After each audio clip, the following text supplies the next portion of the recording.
مهم قوي عشان اكون قائد ناجح. في اسس لازم تبقى موجوده فيا. لازم يكون عندي رؤيه،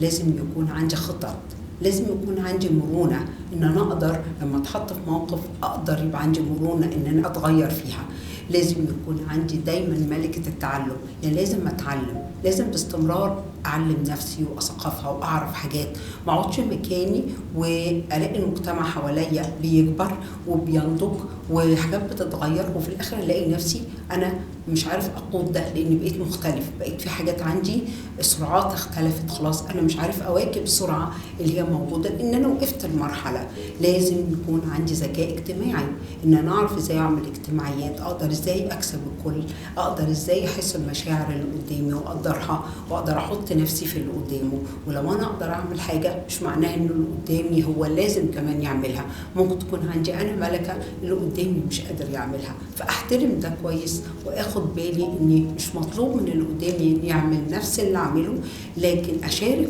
الكل معايا ويكون عندي احساس بالاخر وعندي خطط بديله لاي حاجه انا ممكن اعملها. في الوقت ده هنا انا قائد ناجح. الام اللي قعدت وهي حاسه بان هي فعلا مستسلمه للوضع ومعترفه ان هي من طفولتها اللي بعد جوازها هي مستسلمه للفكره دي، وجايز تكون كمان كانت في منطقه راحتها، يعني انا مرتاحه بلا وجع دماغ يلا اللي يتعمل يتعمل، لكن لما اتحطت في منصب في شغل لقت نفسها انها محتاجه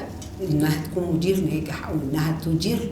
اداره ناجحه، هي هنا فكرت. لكن هي لو من وقتها اشتغلت على نفسها، لو من وقتها فكرت انمي مهاراتي، افكر اعمل ازاي، ادرب نفسي ازاي ان انا اقدر اكون قائد ناجح، ازاي ان شاء الله حتى لو في جروب صغير، ان شاء الله لو في خدمه.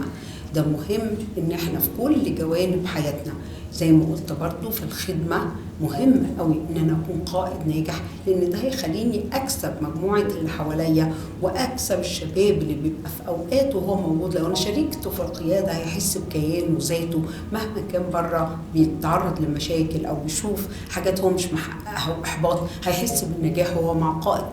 ناجح جوه الكنيسه كمدارس احد او كخدمه، هتفرق معاه في شخصيته كتير. القيادة الناجحة حاجة مهمة ما نستسهلهاش أو ما نبصش عليها كموضوع أو عنوان إيه القيادة الناجحة، لكن دي حاجة أساسية في حياتنا بنحقق بيها أهدافنا وبنعمل اجتماعيات وبنحقق ذاتنا وبنبقى متصالحين مع نفسنا ومصطلحين في علاقتنا مع الله، لأن اللي هيدير حياته ويدير شغله ويدير أي حاجة هيقدر يعمل علاقة مع ربنا وإدارة حقيقية لعلاقتنا بربنا تقربنا منه وتخلينا فعلا فاتحين كل أذهاننا وكل قلوبنا إننا نقبل كل الوضع اللي موجود فيه.